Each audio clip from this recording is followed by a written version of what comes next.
Well, hello, everybody.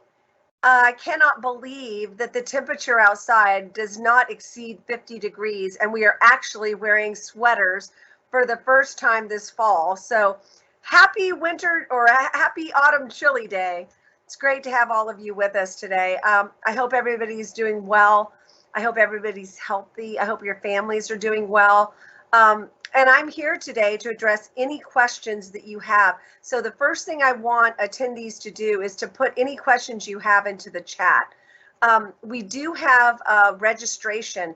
Registration is now open, right, Angela? Yes, It's correct. open. So I have my resident graduate expert on everything registration with us, Angela Howard, down in our advising office. And of course, Norma is here to help manage all the questions. So Angela, let's give them some updates about registration and issues. Then I'm going to give them some suggestions on how they handle some of the questions that they have around that topic. And then in the meantime, if you have questions outside of that, just put them in the chat and we'll answer them right after this segment. And then we'll go into, I think, Monica's top 5 pieces of advice for graduate students today. So Angela, take it away. Yes, Dean Powell, thank you. So the main thing to remember for registration is one, you have an enrollment appointment. At this point, enrollment appointments are assigned by the university, and they go essentially from the earliest enrollment appointments as for day 1, day 2 for those who are graduating in the next semester, and then if the less classes that you've completed, your enrollment appointment will be later in the week. So right now we're at the middle. So a lot of the enrollment appointments have already been released for all the students who are at least, I would say, in the 18 credit hour to 24 credit hour range. But if you have any questions about your enrollment appointment, you can definitely let us know. We have on our website, we also have videos to show you how to find your enrollment appointment. It's under your Manage My Classes tab. I think I always got to remember all those tabs in Orion, and it's under just enrollment appointment on the side of that screen. Remember prerequisites. You do have to meet prerequisites in order to take a class. If that class has that prereq or co-req attached to the description, we again cannot overwrite prerequisites. They are set in the catalog by the program. So if you're not sure about a prerequisite, you can let us know. You can let the program know.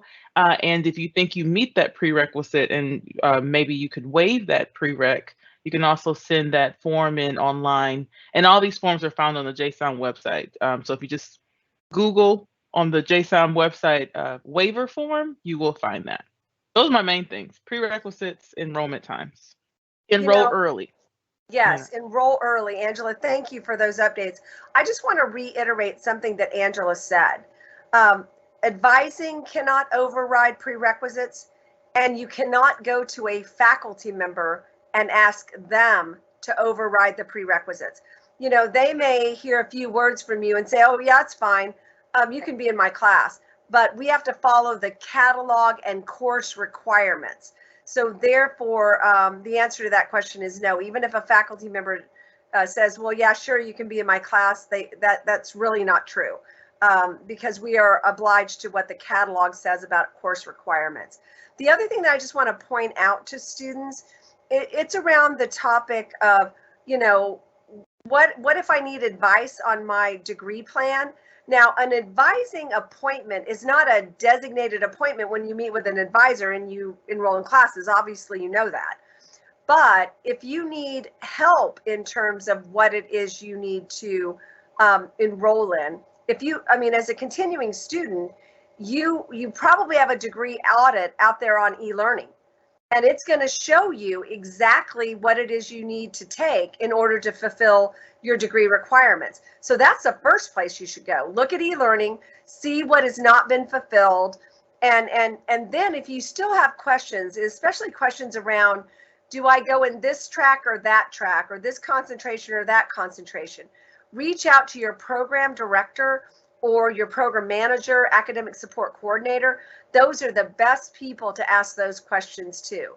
Now, if you have any kind of an issue around a hold that's out there, or, you know, I can't seem to register, or something's gone wrong, then reach out to JSOM GR Advising at utdallas.edu and ask that question, and they can help you if there's some kind of funky hold that is sitting out there. Now, Angela, what kind of holds would a student typically see that causes them concerns? And we know what the typical ones are. So can you share that? Yes. So the typical hold at this time, it's always the cannot register online because of probation. So you may see two holds if you are below a 3.0 GPA. There will be the cannot register online, and then there will be the academic status hold that's put on by the university. That means that you are not in good academic status. So we do need to monitor essentially your classes to make sure that you're taking the right courses and not taking too many. We cannot remove those holds. We can maybe push them to allow you to enroll once we know what you're going to enroll in. But yeah, that hold will remain until you are on good academic standing. And then the other continuing student hold may be for MAS 6102 if you have not completed that class.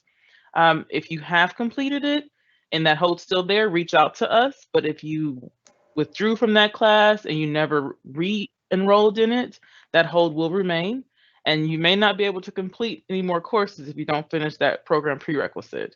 But those are the two main for continuing students. Some of our international students may have the holds for their documents. I know that the university did push those out, but now is the time to get those documents in. So your transcripts and your degree certificates need to be sent to the university so that admissions can remove that hold.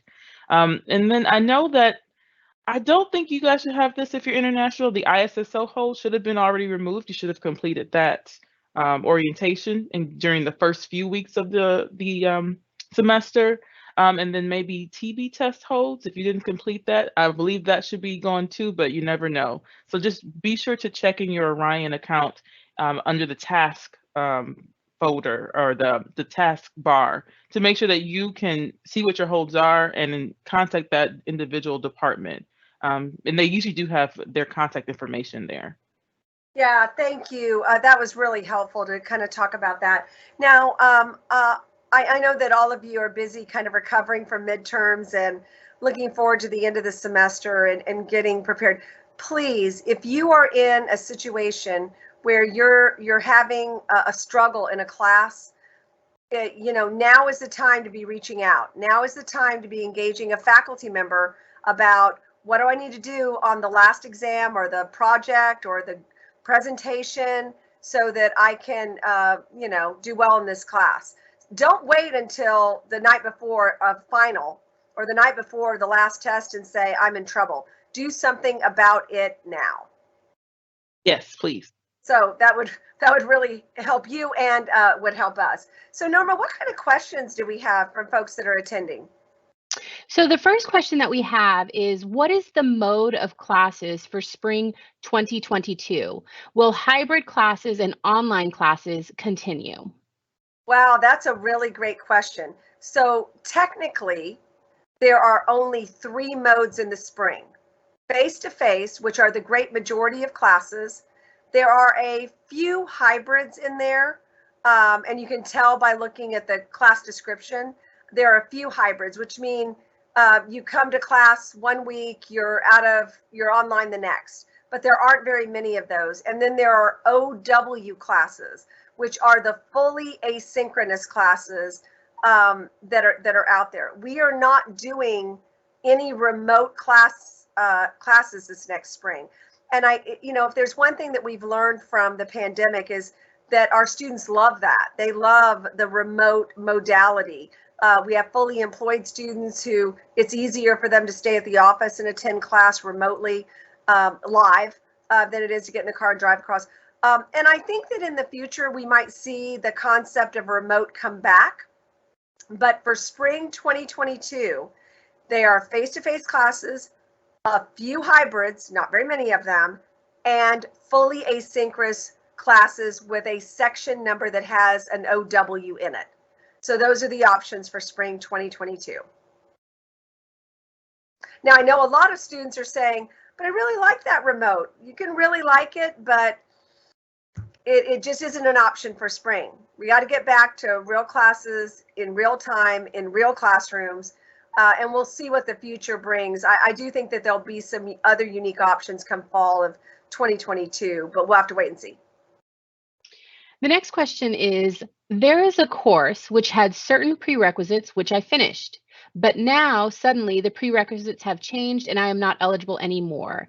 They want to register for that course in spring 2022 for their final semester, but they're not quite sure what to do. Well, first of all, they need to look at their catalog, because they're going to be held to their catalog with regard to those prerequisites. So, Angela, you want to jump in and talk the specifics? Yes, so there are some classes that within the ITM and the business analytics areas that have updated for the new catalog.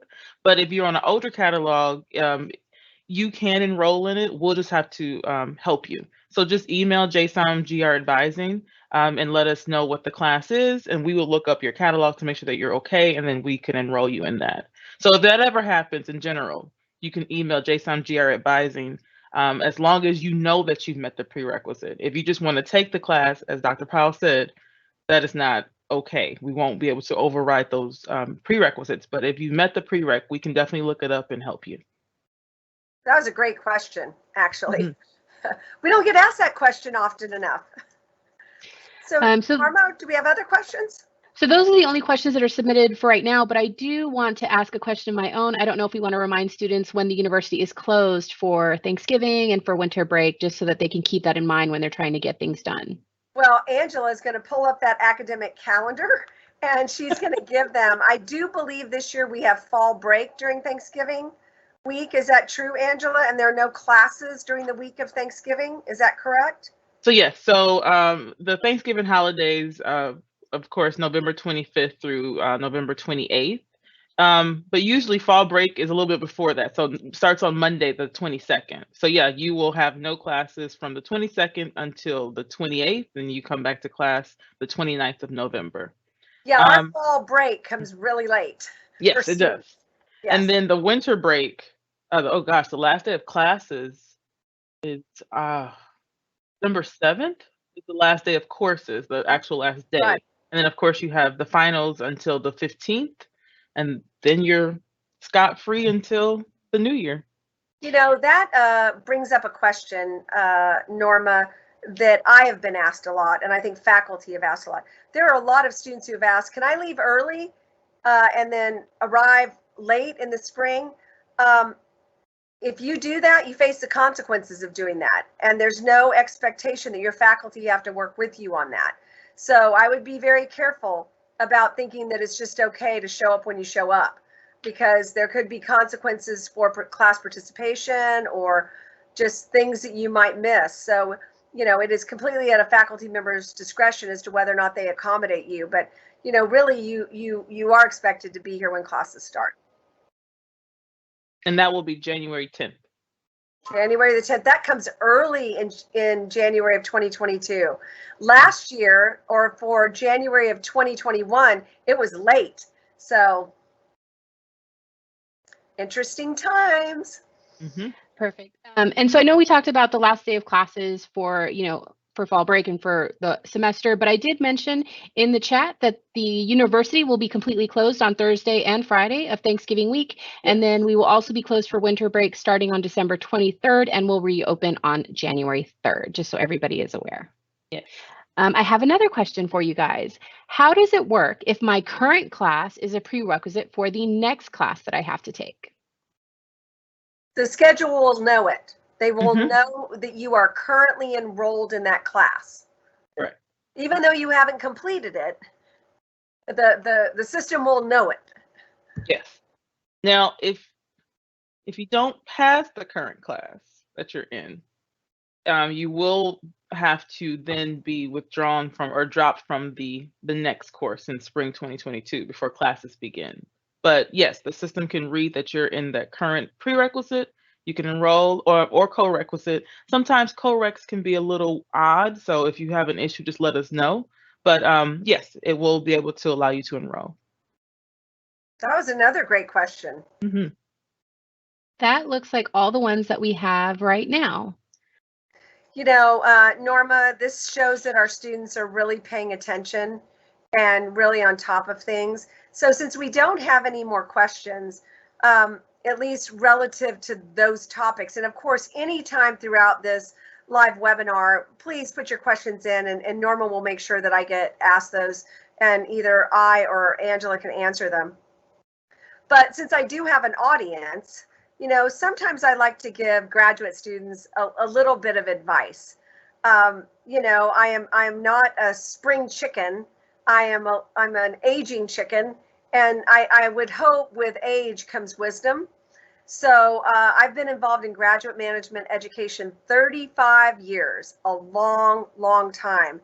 And I think after 35 years, I just have some really good advice for graduate students to think about as I've watched the challenges that they face, the technology that they have access to have changed over time. I just want to offer just a few tidbits. So I guess I could put on my David Letterman hat and do a top 10, but I'll just do a top 6. How about that? 6 pieces of advice from the graduate dean. You know, I think that one thing that is made life more challenging for graduate students and young people today in general is this device right here, cell phone. And on the cell phone, there are oodles and oodles of apps. And all of these oodles and oodles of apps give you everything immediately. If you order something from Amazon, you might have it in 2 hours, you might have it the next day. If you order, you know, DoorDash food, you have it immediately. If you want to know how to answer a calculus problem, you can go and find some source out there, an app that will help you answer that, calculus problem. There is this sense of immediacy that everything happens instantaneously. And, as much as the technology makes us think that, that's really not a realistic perspective to have as you're moving into the time of your life that you start to launch your career. And so there's a phrase that I tell students all the time. In fact, it's a phrase, it's posted on the wall behind me. You can't see it, it's directly over my shoulder. But that phrase on the wall says that a dream deferred is not a dream denied. And I think that sometimes students think if I don't get exactly what I want, when I order from Amazon, I get exactly what I want. When I order from DoorDash, I get exactly what I want. When I go to Match.com, that girl I'm going out with is likely exactly what I want. But the world doesn't work that way. There are a lot of dreams that take years to make come true. Now, I don't really believe that you have good luck. I think if you work hard, then you're going to make the impossible happen. I've certainly done that in my life. But I don't want people to think, and especially students to think, that, if what I think should happen now doesn't happen, then it's never going to happen. That is not true. So I want all of you to remember that a dream deferred is not a dream denied. It just means you might have to work a little longer. You might have to work a little harder. You may have to gain some skills you don't have. You may have to investigate why that dream hasn't happened. But believe me, if you work hard, you can make the impossible happen, because I know I've done that in my life. So that's tip number 1 from the graduate dean. Okay, here comes tip number 2. Angela, are you ready for 2? So there was a movie in the late 1970s. It was the last movie that John Wayne was in. John Wayne is like the eminent American cowboy. He was, if you watch any old movies and you're looking for a classic American cowboy movie, you got to find a John Wayne movie. Well, one of the last movies he made was called True Grit. And it was, I don't know if I remember the plot of the story, but there was a young woman in there who was connected to him in the movie, not like a girlfriend or anything like that. She was just a young girl that somehow got to be a part of the story. And this was a tenacious young woman who was not going to give up on anything. And the movie filtered around the notion that it didn't matter how hard the circumstances were for this young woman in the Wild West. She had true grit, and he did too. And they were going to make the impossible happen. I think in today's world, you can get as smart as you can with technology like Tableau and SQL and Power BI and all this great stuff. You can have all the tools that you need to be successful, but if you don't have true grit, this notion that I don't care how hard this is. I don't care how many nights I don't get to sleep. I don't care how much criticism I get. I am going to power through this and I am going to make this happen. So let me tell you, you can be really, really smart and not have grit, and you are not going to be as successful as somebody who is less smart and has lots of grit. So my second piece of advice to all of you out there is embrace grit. Be okay with making sacrifices. You guys are young. You know, when I think back to my 20s, there were a lot of sleepless nights. There were, you know, days that I had to go without things. And sometimes it's those early sacrifices that you make in your life that build that character that help you manage everything else that's hard in your life. It gives you perspective and you say, well, this sure isn't as hard as what I did way back then. And so you build on that and you just become this great person. So that's tip number 2, Angela. What did you think about true grit? Got it? I agree with that one wholeheartedly. I'm still learning that, and I'm not young hard. either. Well, when you get to my age, you've got a lot of experience behind you and you have a lot of experience with building grit. The other thing that I just want to talk about is because you live in a world where you got this thing right here, you are overwhelmed with constant information. You get news feeds. You probably are getting alerts from TikTok. I don't even know if you can get alerts from TikTok. You're probably getting messages through apps. You're probably, you probably have 2 or 3 different emails because you use one on Match.com and you use another one for your business banking and maybe use another one for UT Dallas, right? Plus you got your UT Dallas email account. But nonetheless, you have all these sources where you're getting all this freaking information. What does that do to a person when there's too much information? You get exhausted, you get tired, and you don't want to read any of it. Well, folks, grown-ups have to get over it. They have to hit delete, not get aggravated that they're getting a lot of it, and find what is important and read it. If I were to give one criticism to graduate students today, is they think that email doesn't matter. It matters, folks. And when your boss sends you one, I bet you're paying attention to it. When your boss's boss sends you one, you're really paying attention to it. When your mom sends you one, you better be paying attention to it. But oftentimes when students end up missing out on opportunity, they miss out on it because they weren't paying attention. They weren't prioritizing the information that they're getting. So don't spend time on the unimportant. Spend time on the important and pay attention, because you will regret missing an important email that would have made a difference between how you prepared for your final versus how you didn't. And grown-ups in the real world, they read their email even when it is a pain in the butt. So I'm going to tell you, you got to do it even though you're going to hate it. And then the other thing is communicate promptly. If, you know, so many times, I mean, I get, and Norma can tell you, because she will tell you that this is true, I can get 100 emails in an hour. I don't go to bed at the end of the day without responding to almost every single one of them. And what I have learned over time is if I look at my email and I see, oh, I really don't want to answer that one, that's going to take like 10 minutes of me constructing a really complicated response. Oh, this one can wait till later. I don't have to deal with it now. When you do that, when you defer doing it, then you're doing it twice. You are much better off to just do it right then. Take care of it right then. Get it off your plate right then. Delete it right then. And then that way you build credibility with the people that are emailing you. You're on top of it and you aren't wasting your time. And time is really important. So there, folks, is tip number 3. All right. Are we ready for number 4? Norma, you look like you're ready for number 4. All right. Some of the best advice I ever got was when I was 28 years old. And it was from my father. And he said, Monica, you will have a bodacious career if you learn to welcome criticism. Find some way to always welcome criticism and feedback.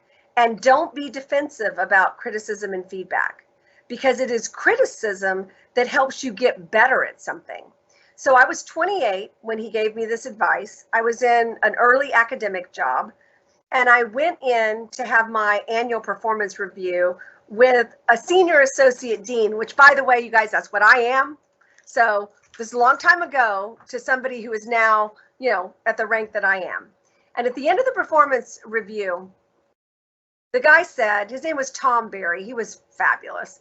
I said, Dr. Berry, all of that was great stuff, and you gave me some feedback, but now you need to give me the real things that you want to say straight out, not trying to package them pretty, not trying to be overly sensitive that you're going to hurt my feelings. I want to know where it is that I can be better in my job and more effective and be successful long term. And Dr. Berry sat back in his chair and he's like, well, nobody's ever asked for that before, but okay, here it comes. And he said, Monica, you are probably the most energetic person I've ever met in my whole life. It's like you've got batteries in your butt and somebody replaces them every day and turns on your switch and you just go at it 90 miles an hour. And then furthermore, you're always enthusiastic. You're insufferably cheerful.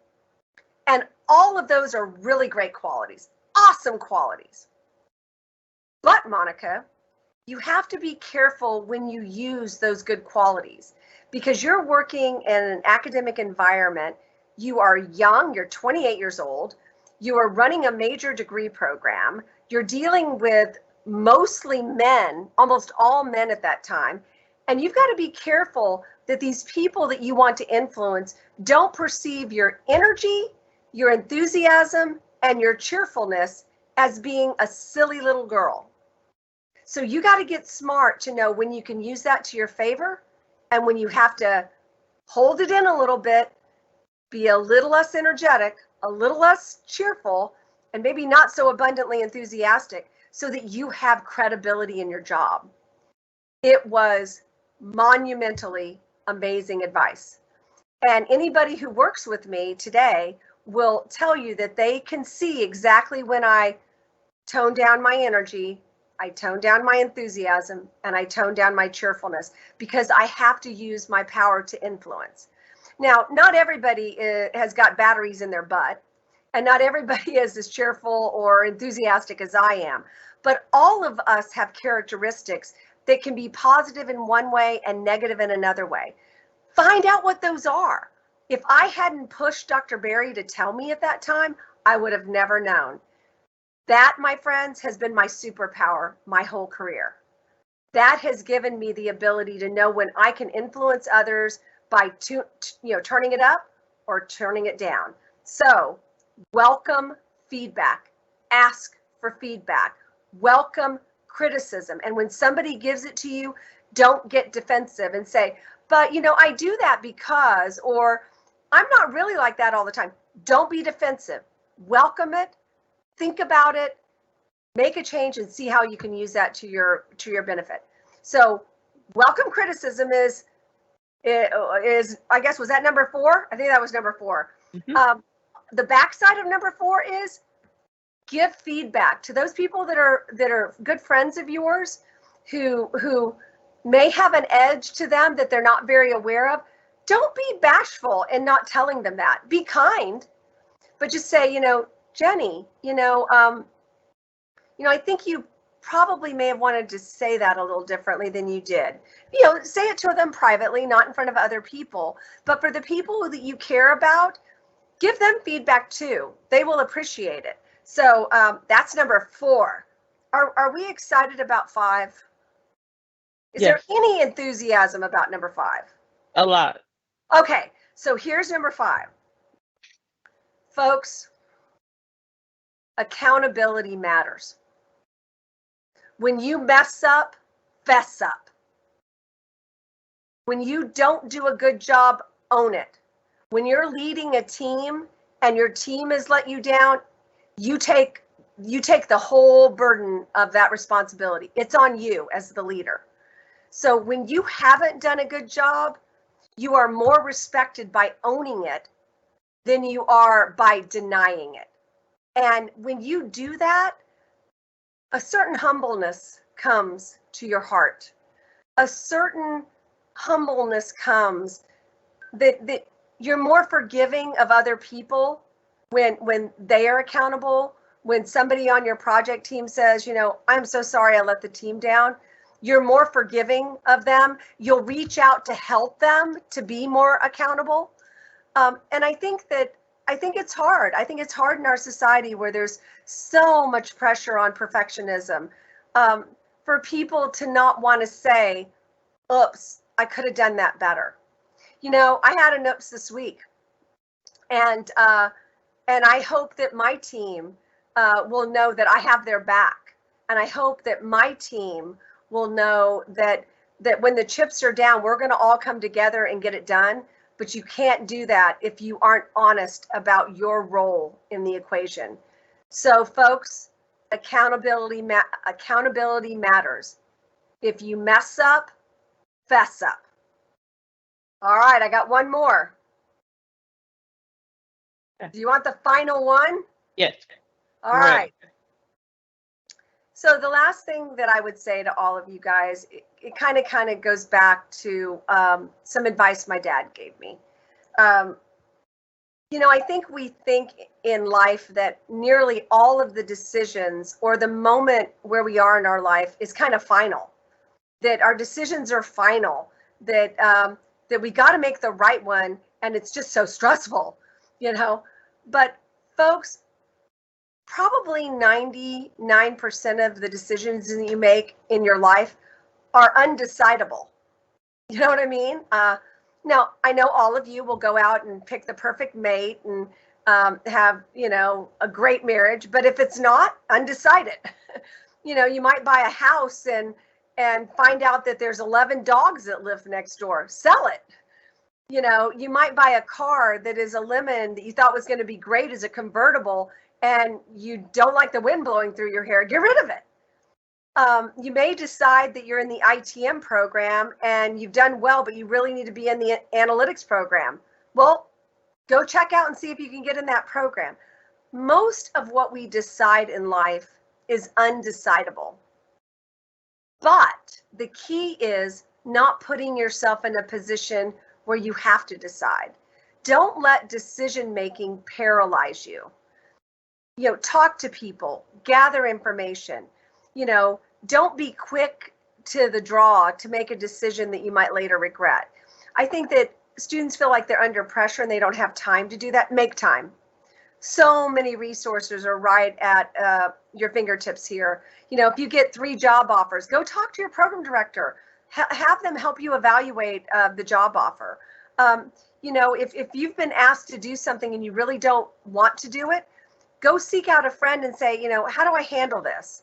Because I think that 9 times out of 10, most of the things we wish we could undecide are because we didn't take the right amount of time to make the right decision. So that is the top 6, not 10, but the top 6 pieces of advice that the wise old Senior Associate Dean is offering to the students today. And I hope you will think about it.